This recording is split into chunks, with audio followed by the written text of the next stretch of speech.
Are you ready to explore the exciting tech world like never before? Welcome to Better You, the podcast where we dissect the latest in business, technology, and startup trends, all with a keen focus on growth.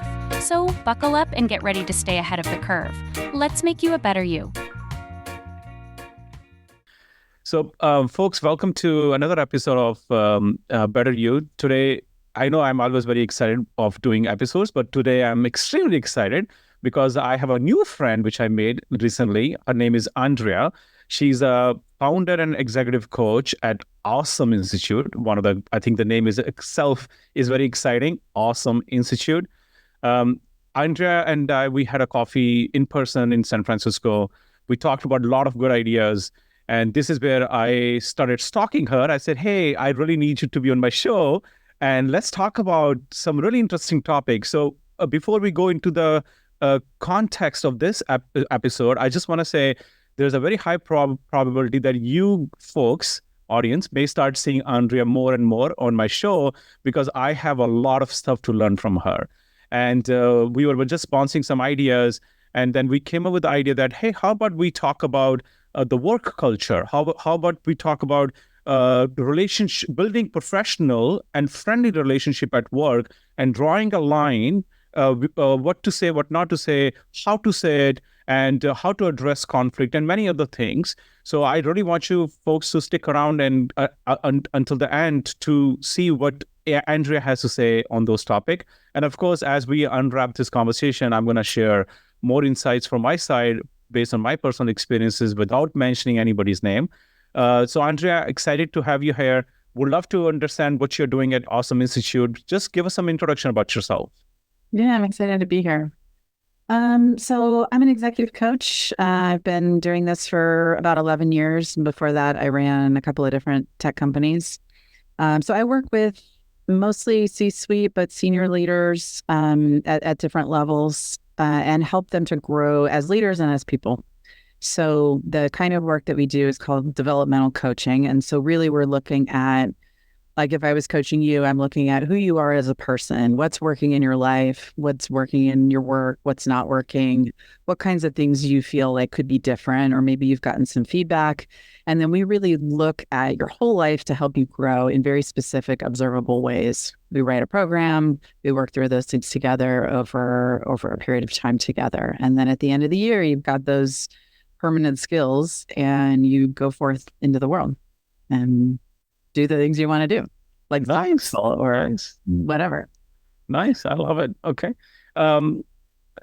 Interesting stuff that you just mentioned, and I'm sure you have gone through so many experiences with so many people as part of your coaching.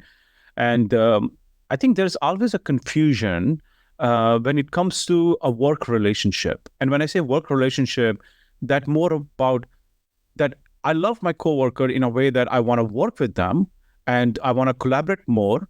But then there is always a very thin line, and this is coming from personal experience, always a very thin line where you don't want to cross that line because then confusion occurs, right? So the way I want to start this discussion, focusing on the importance of relationships at work, right? Personally, for me, when I join a new job or I work with the new teams, trust is very important. And it takes time to build trust. And what I have learned looking at people and also at, as I look more into myself, I trust people and let them break the trust. And then I walk away when they break the trust. But there are people where they don't trust on day one. They test people and then they build the trust. Mm-hmm. So I think what I want to talk to you about, start this episode, when it comes to relationship at work, what do you think? How important is it to have a work relationship? I mean, I think it's super important. We have evolved to live in tribes where the people in your tribe are taking care of you, you're taking care of them, you're watching out for each other, you're taking care of each other's kids, you're sharing food, you're doing all these things. But we're living in this world where you're doing PowerPoint presentations or you're doing sales pitches or whatever that like is very different from sort of how we are as humans. And so we do these things like trying to establish trust or building relationships to try to get the modern world to work with how humans actually work. So all that to say, like, relationships are super important and often more important than people think. So I am a little bit different. And what I usually recommend my clients do is start by giving people small opportunities to build trust from day one. So giving people a chance to say, I'm going to do this thing by this date, and then they do it, and they've earned a little bit of trust. And you're giving people, you want to give people like escalating opportunities to build trust. Usually what happens at a new job is somebody gets thrown in, they're supposed to just do things. And then if they screw it up, then they've lost trust, right? Mm-hmm. Instead of saying like, how can my onboarding plan for this team member help them to build trust with the entire team or anybody that they're interacting with over time? Does that make sense? Yeah, it does. And, I think you highlighted something very important. You take the baby steps with a new hire or somebody starting building a relationship with, where you give them a chance to earn that trust. Because I really like the idea. I think it was 7 Habits of Highly Effective People. It's mentioned in the book, emotional deposits, right? You do small deposits, and when you screw up, when you make a mistake, you have enough to withdraw. So it totally makes sense. But I think there's a risky part to this conversation where especially for me, because I give you 100% trust on day one. Mm-hmm. And I have gone through some bad experiences in the work culture setting where I trusted you 100%, but then you said something intentionally, unintentionally to somebody, and then that came back because under our circle of trust, I shared something with you as a friend. And this actually goes back to the topic, which I really want to talk about, Netflix. Netflix mentioned something very important. I may say it wrong, but the whole essence is we do not believe in family. We believe in teams. We believe in tribes, as you said.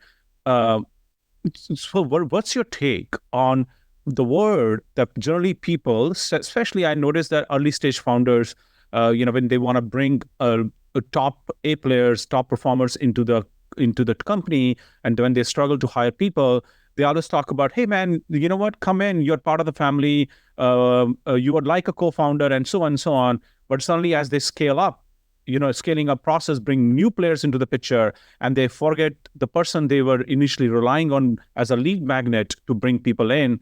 So what is your take on family term in the work setting versus team?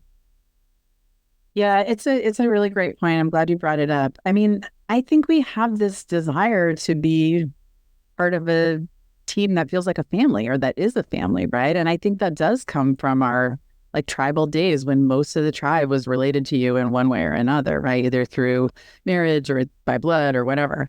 And so I feel like people have this craving, but in today's world, like I see talking about family as maybe not intentionally, but it can be kind of manipulative, right? Because wouldn't you do all this extra work for your family? Like, we value you as a person.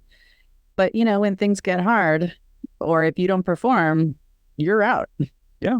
And that's part of the deal, right? So I think it's maybe people have their hearts in the right place, but it can be misleading, and people can really get their hearts broken around being treated more like a team member and less like family, right? And there are expectations that you have to do your job and you have to perform. There may be exceptions made in certain situations for people that have done a lot for the group for a long time, and maybe there's that sense of family. But ultimately, like, I don't think it's true for really anybody. It just sounds nice and it feels good, but it's not really real. No, you're absolutely correct. When I started my career, my first job at HR orientation in India, there was a very big multinational company. HR on the day one said that don't fall in love with your company because you don't know when your company will stop loving you. And I was so young. I think I was like 21 years old, and my first job, I didn't know what does it mean. Then as I started talking to more people, then I understood the word firing people. I said, wow, I thought you get a job and you're set for your whole life. I didn't know the concept of firing. That's where it meant that if you don't deliver, sure, we are using, as you said, right? We're using the word family to attract this talent. But if you don't deliver, you are out. And if the true meaning of family, you don't really kick people out of your family unless they screw up something really big, right? So misusing the word of family versus team is huge. And also, this is coming from my personal experience as part of the startup world, that the organizational debt these founders, these leaders, they carry as part of bringing a top performer, where they say you are a family, but then they don't deliver the meaning of the family itself. Eventually, what they see is a churn, right? And I think this is where the second part of this episode I want to talk to you about. Wait, can I say one more thing first? Yeah, please. I do think that there can be sort of family relationships between people. So there are people that I've had to fire. There are people that have left my companies, or I've left, or for whatever reasons, and we still have a really close relationship. And so those relationships don't necessarily end when the performance ends. The relationship with the company might end. And as a leader, I'm sort of like responsible for the company, and they're responsible for their performance to the company. So it's almost like the company is like this third entity between the two of us. But we can still maintain a close relationship, friendship, maybe even familial relationship between the two of us. It just can't get complicated into the relationship between us and the company. Does that make sense? 100%. And you know what? I'm so glad you mentioned this, because the next topic, which I really want to talk to you about, is avoiding this emotional entanglement. Like, we are working together. Sure, we are good work friends. After work, we are friends. But let's say, I report to you or report to me, and I'm accountable to deliver something to you. Emotionally, as friends, we are working on some work stuff. Now, I think it's very important for our audience to understand how to draw that line, how to stay emotionally detached, to avoid any confusion in the work setting. So what is your take? Anything that you want to share from your side? Yeah, so I actually disagree with not wanting to be emotionally entangled with employees. Nice. or other things, or other people in the workplace. But I think that there's a reason that people do that, and it requires a lot of skills that most of us don't have in order to do it differently. So, the standard thing is maybe be friendly with your employees, but not friends, right?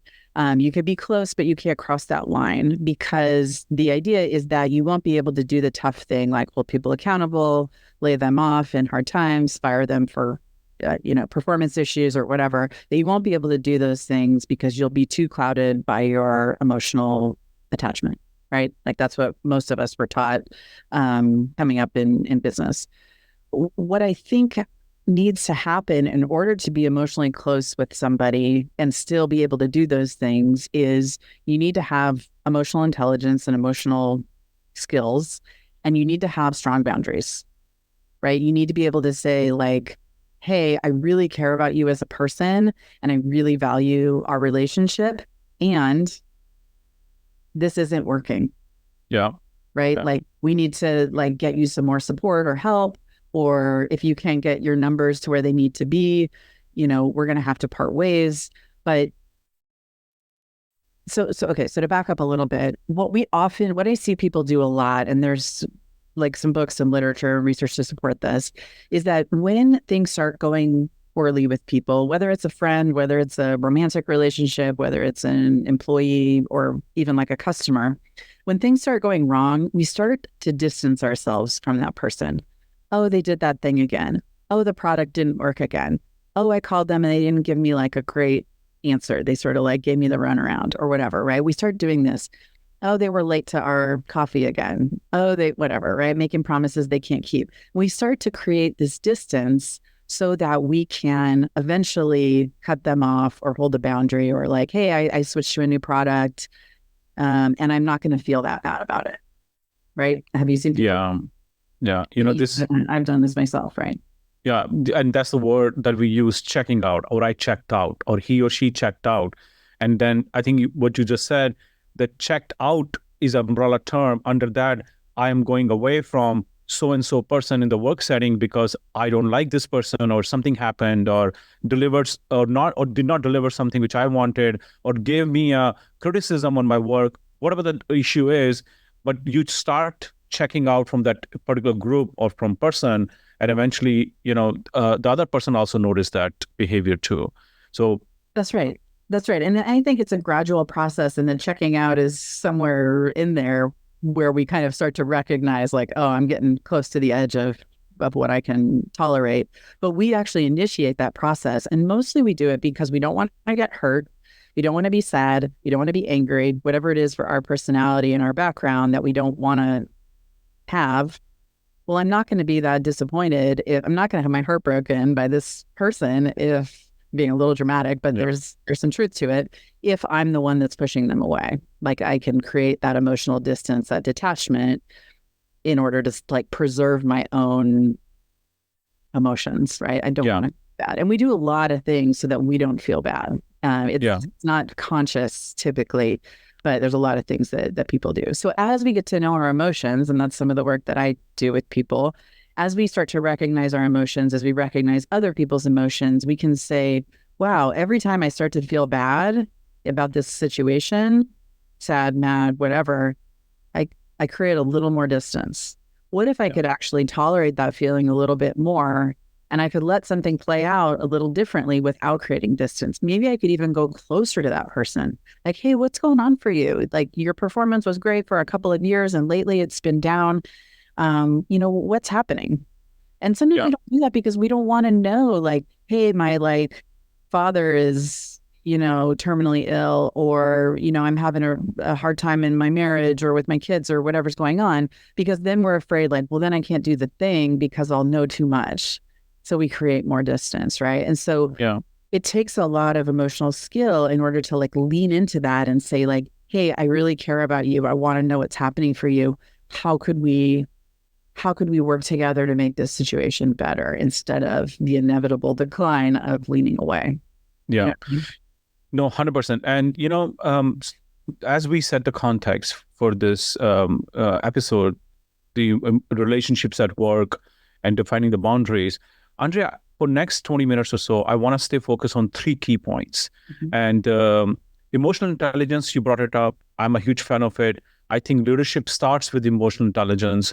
And the empathy is a second very important point to my heart, because if I know how you're feeling, generally how you're feeling, I can act on it in a very productive way.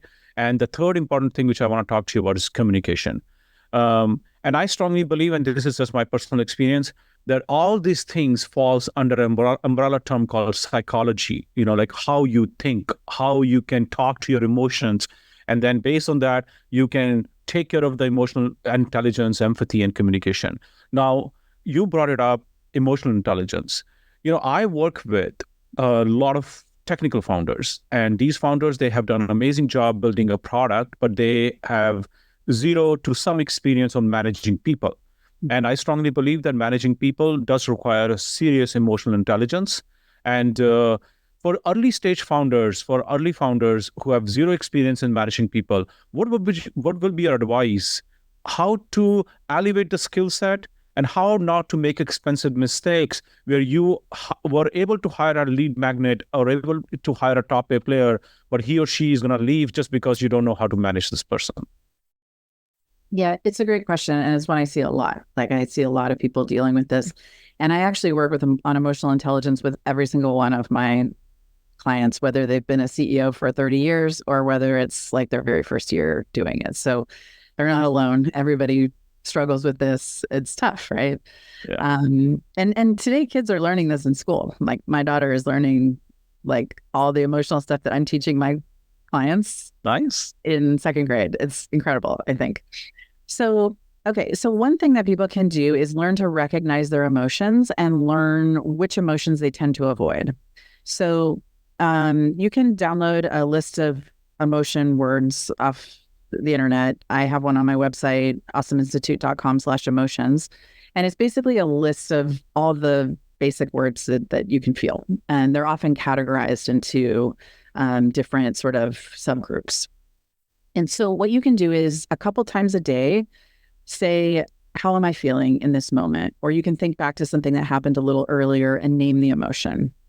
So this is usually what I have people start with. So I'm thinking back to that meeting I had an hour ago, and it was really difficult, and I think about how I was feeling, and I was feeling frustrated. So I write it down in my journal or on a piece of paper or whatever. Feeling frustrated. How did I know? So that's like the second question. How do I know I was frustrated? And then what did it feel like in my body? Like maybe my stomach hurt, or maybe my shoulders are tight or something like that. That takes a while to get to know too. You're starting to connect your head, your heart, and your body. So that's one thing. And then the second thing is look back over your data over time, like every week or two, and say, where in the categories are my answers falling? So for me personally, I have a lot of contact with anger. I have a lot of contact with happier emotions, but I don't have a lot of contact naturally with sad emotions or fear emotions. It's just like, it doesn't really register for me. It doesn't mean they're not happening in there, but they're not my go-to. And so everybody has one or two categories that are kind of not their go-to. So if you're not into conflict, the anger categories, you might not find any data in that area. And so then what that tells you is, this is an area where I can grow. So maybe I need to learn how to be more comfortable with conflict. How do I start looking for those anger category emotions and starting to develop that skill set? Because what we find is that if we don't feel these things, if we avoid feeling these things, even subconsciously, we're going to do all sorts of stuff to figure out how to not feel those things. Yeah. That makes sense? It does make sense. And do you think emotional intelligence and empathy, somehow they're related to each other? Yeah, for sure. I think that empathy is like feeling what other people are feeling. And so there's like a very direct version of like, I can tell you feel hopeful and excited. And like, I can feel some of that in me just from like being near you. And some of it is like, I can be with you in your feelings and sort of like be there with you. So if you're feeling really sad, I might not feel super sad, but I can be there with you and not try to cheer you up. Yeah. So Andrea, emotional intelligence and empathy, those are very two important pillars of, I think, any human being. Outside of work, for personal life also, it's very important. Yeah. Let's say somebody's not aware of these two keywords, emotional intelligence and empathy. Somebody just wants to start out, writing the emotion. I think I never practice it, but I'm going to start practicing it. For example, in my case, I'm a very optimistic person. No matter if, let's say, something goes wrong, I'm always looking at the more optimism side. Okay, sure, let's figure this out. But there's emotion as growing up in India, different childhood. There's a fear emotion I'm very familiar with. There's a lot of fear emotions I go through, and every time I go through that emotion, I pay attention to it. What is this causing me the fear, right? Now, but there is a part of me where I want to elevate my way of thinking to address those emotions. Any book, anything that you recommend for the audience, which they can tap into and just start doing more self-study about their emotions? Yeah, there's a couple of books. There's one called Permission to Feel by Mark Brackett. It's a really good one. I like it especially for men and for tech founders. It explains a lot about like why it matters and how to do it. Brene Brown's books are really great. She has one called Atlas of the Heart, and there's even a limited series on Netflix. Nice. If you don't feel like reading yet another book. And she actually walks through in almost like a talk show format about different emotions. She shows movie clips. It's really awesome. Nice. I recommend it. There's a lot of great books out there. I would say you can read about them, and that's fine if you want to understand, but you've got to practice. There's no substitute for like naming your emotions throughout the day. And then it will start to become more natural to you, and you'll be going through your day and you're like, wow, I feel angry. Wow, I feel sad. Wow, I feel excited. I feel optimistic. Right. And you can start to cover the whole range of emotions, not just the ones that feel comfortable to you. And that's really important, because if other people are experiencing emotions that you don't want to feel, you're going to do weird things to get them to stop because it's making you feel some kind of way. You are absolutely correct on this. I do want to share this story. So I was always a backbencher in school. I was one of those kids. Hey, don't talk to the professor. Hey, don't talk to me. I will be okay. I've just marked my attendance. I'm here. So the point is, I always believed in self-study. Like, I don't need anybody. I can just learn my own. And when I started experiencing these emotions of fear, I started watching more YouTubes and, starting listening to more audios and so on. But it helped to some extent. But then as soon as I started working with an executive coach, a life coach, it was a hockey stick growth for me because, I want to highlight how important a human touch is, where you can talk to someone like you, and share what you're going through. And then other person, as a human being, not human doing, human being, is explaining the emotion where it's arising from, or work with you. And then that helps a lot to come out of that little, spiral of this emotions, or black hole of emotions that we fall into. So I'm so glad you mentioned about those books. I'm going to check out the Brené Brown. And I think you folks are doing an amazing job on helping founders and others, understanding the emotions and elevating the game into leadership skills. One topic, very important, communication, right? I work with, as I mentioned, right, with a lot of early stage founders from different backgrounds, and founders, they are amazing people. They launch their own product, and they go through their own journey of raising money. And sometimes that brings a lot of arrogance. And, when the arrogance comes in, it's a whole different ballgame, because they don't want to show their fear. They don't want to show that they are afraid of something when you talk to them. And I think I do feel that I have a very strong emotional intelligence, that I can read the room. I can read I won't say I'm a psychic, but I can read the emotions of the people, sentiment, and either I will back off, or I will just come forward and talk about that with some conflict.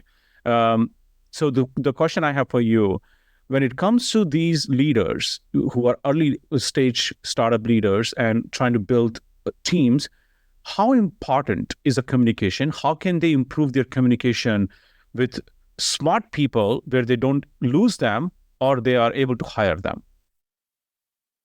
Yeah, I think it's super important, right? And what you talked about is how your emotional intelligence can inform your communication. And I think that's exactly right. So if you don't have emotional intelligence, you don't know how you're feeling, you don't have the ability to connect so part of the reason we name it is it really connects our head with the rest of our nervous system and our emotions.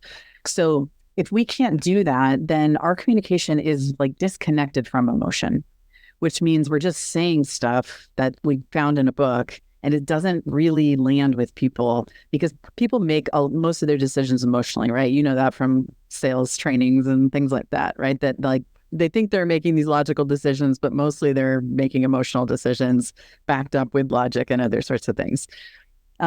So when you're communicating to your team and you're not able to connect in an emotional way, it's like it just sort of is words, right? You're like, you're going to launch this amazing product and it's going to be great and everyone's going to love it. And like, we've all been around founders like that, where they're saying the right things, but for some reason it doesn't feel right. And so when people really can tap into their feelings and other people's, and like you're talking about, read the room, your communication comes from a much more genuine, connected place. So it's a little less, I think oftentimes these sorts of communication conversations or trainings are like, these are the exact things you need to be saying, but there's no one kind of leader. Like the kind of leader that you're going to be, or I'm going to be, or these, other tech founders that you're talking about, they have their own type of leader that they need to be, that's really genuine and authentic to them. If they don't know how they're feeling, there's no way for them to get in touch with it. And there's no way for their teams, their potential investors, their potential customers to really like connect with them, because we really connect with people emotionally more than anything. Yeah. I want to give you maybe a story, a scenario, and I would love to get your feedback on this. So I was working with a founder a long time ago. I noticed that what she was doing, she was putting everything under the rug.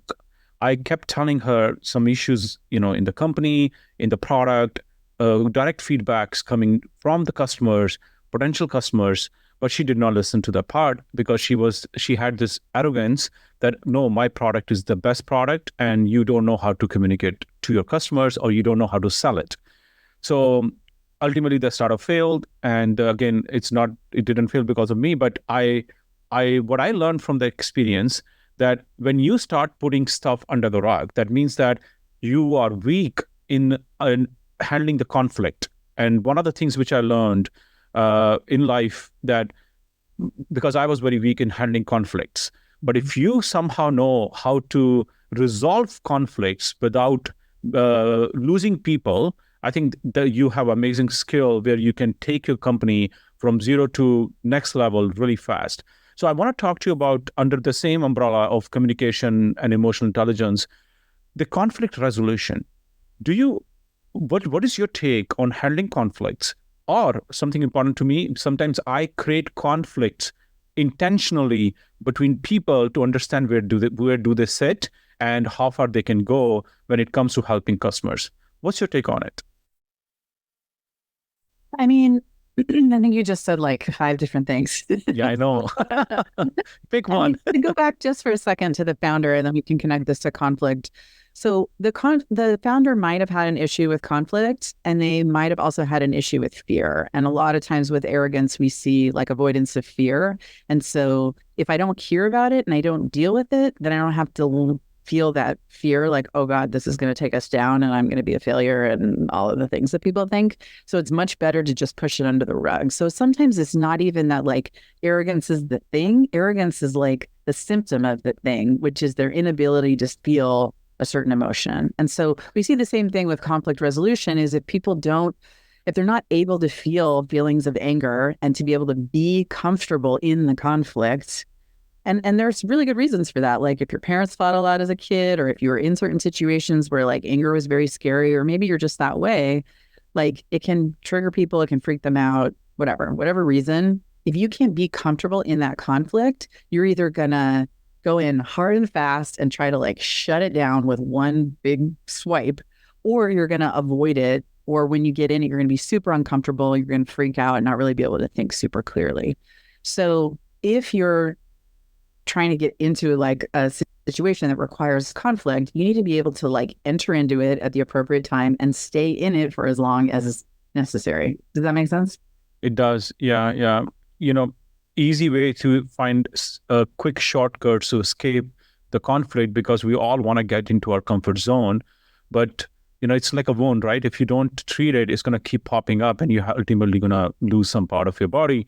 And so the same way, going back to the story which I was sharing, startup failed because multiple incidents happened where the conflict was there, but this person didn't know how to handle it. Yeah.